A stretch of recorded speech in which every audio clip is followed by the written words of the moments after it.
in any podcast or in a lot of podcasts, hopefully not this one, I always come away going, I wish I had asked about blank. It's one of the reasons why, as much as I enjoy having the conversation, writing is more fulfilling and feels better after you're done than a podcast. I feel as though I said what I wanted to say. With Nate Silver, there was one thing I wanted to ask him about, and it pertains to this topic, that I failed and I forgot about it. And it irked me that I didn't ask him about it. And it's how randomness can triumph in these game theoretical scenarios, and poker players will incorporate pure randomness to a certain set of their decisions. And a model that does rock, paper, scissors randomly will beat human beings because we can't make ourselves random for whatever reason.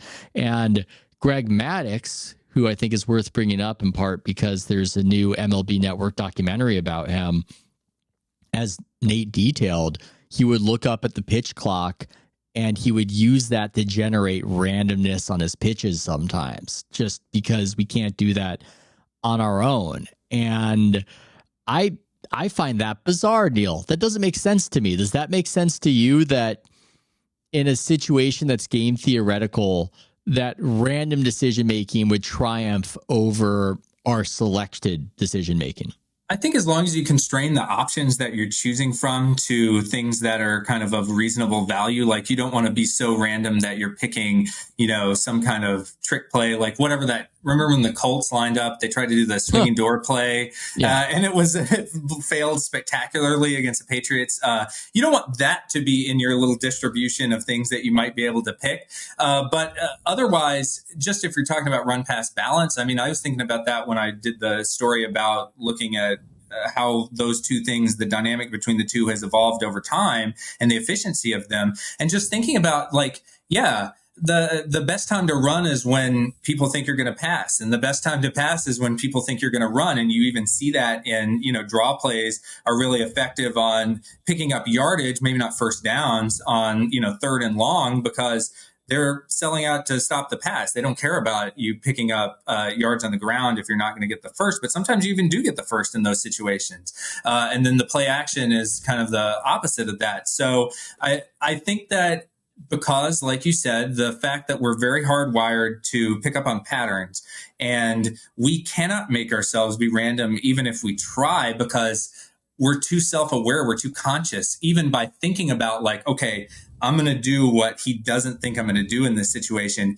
You're probably actually going to do something. Yeah, you're fitting yourself to a pattern when true randomness has no memory of the previous, event or whatever it is. So I love that idea of looking up at the clock. I had never actually heard that story before of using that to try to kind of generate a pseudo random type of process for pitch selection or whatever. And I think that's genius. There's so much in sports that probably could have those applications. And, I don't know if this has changed around, I know they've got the tablets on famously Tom Brady loved trashing them, the tablets on the sidelines that they show the plays on. But previously, or maybe still based on the functionality of those, you couldn't have anything that was deemed to be a computer or calculator on the sideline as a coach in an NFL game. This goes back to the 70s when, the Cowboys had guys that were computer people in their office and were thinking about kind of using that to their advantage.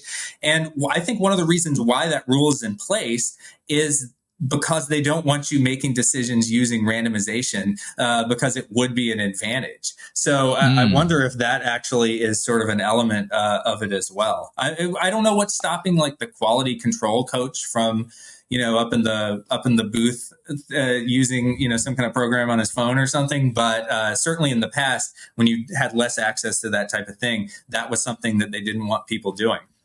I'm not sure why they prevent that. I don't know if it's about randomness, but the pattern, the cat and mouse, I mean, to deviate the pattern, to leave the pattern. I don't know if you saw the clip from the Maddux documentary of the at-bat between him and Barry Bonds, where they're both watching it. Oh, yeah. And they both knew exactly. This was a game from 30 years ago. And they both were sitting down. They had no memory of the game. And yet they immediately snapped back into their mindsets as players from the time. And Maddox was like, I'm going to throw him a cutter in. And Bonds was like, he's going to throw me a cutter in and I'm going to, lay it off. And then next one, change up away. I'm going to spit on it. And then Maddox was like, I threw a change up away. I just missed the zone. He was all over it. And I loved that because it really kind of, it showed that these guys, like so much of it was mental, and they remember everything and they record and they know everything. Yes. And in the at-bat, because Bonds had gotten jammed, he knew that Maddox would think that he had been sped up, and Maddox would use that to his advantage by throwing this floaty changeup out of the zone. So Bonds just did a very easy, relaxed take of that changeup, and then that kind of puts Maddox in a bit of a blender, because when that happens, the pitcher doesn't necessarily know if you spit on it because you saw it properly and you can just track it, or if you simply guessed, as Bonds had guessed, and then it resets it all. And Bonds, in that case, wants that cutter or that fastball in. That's his sweet spot, and he got it, and he hit a home run off of it. And yeah, it was. Bonds was by the way, that was the last home run that Maddox ever gave up to Bonds. I think that's an important aspect of it as well. I love this stuff. I love some of the insights that the pitchers might have that aren't necessarily based on a data set, but just observation. Sometimes it's so simple. I loved when I saw Pedro Martinez on the MLB network. He was talking about how these hitters, whenever you see them stroll up to the plate, they do this little kind of practice swing waggle.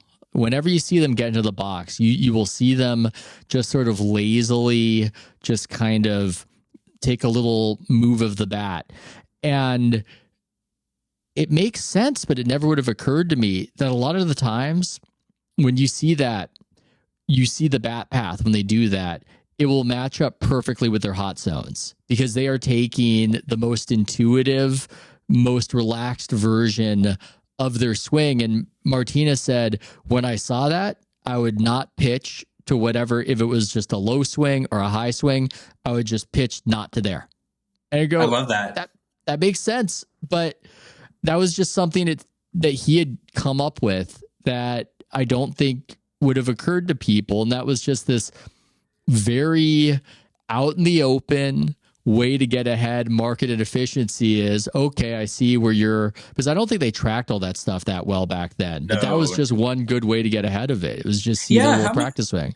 And how much of that do you think is lost? Maybe it's just as like increasingly old guys, there's this tendency to kind of wistfully look back on the good old days of Pedro and Maddox and all that. But it does seem like there's a little bit of that lost when the mentality is not the cat and mouse game and the pitch mixing and all of those things, but as much as just like throw it as hard as possible past a guy, pure velocity. And there's a certain element of the craft of pitching that hasn't been lost. I don't want to act like it doesn't happen at all, but when velocity is such a higher component of things, and a guy like Greg Maddux, I think it's fair to say Greg Maddux probably would not be able to exist or certainly would not be able to thrive as well as he did. You've seen some guys like a Zach Greinke, type of guys.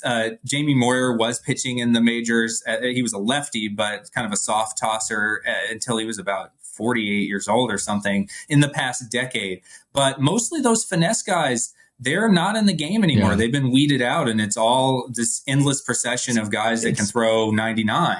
It's turned into this brutal art where it's just all about, the velocity. Because past a certain point, that's what matters more than the finesse. And finesse is perhaps a little bit reliant on umpire discretion and credibility.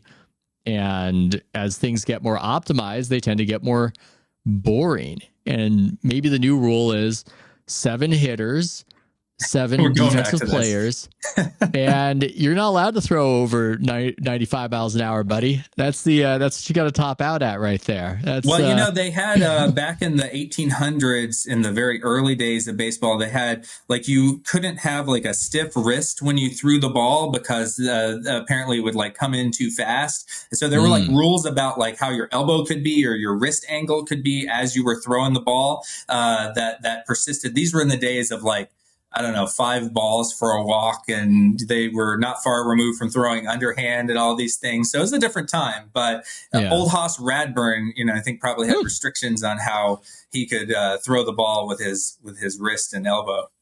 I wonder how the game would change if it was you can't throw over 95 miles an hour. Maybe we go 100. I'm not sure where we set that level, but a foul ball third strike is a strikeout. I wonder who would win in the end there.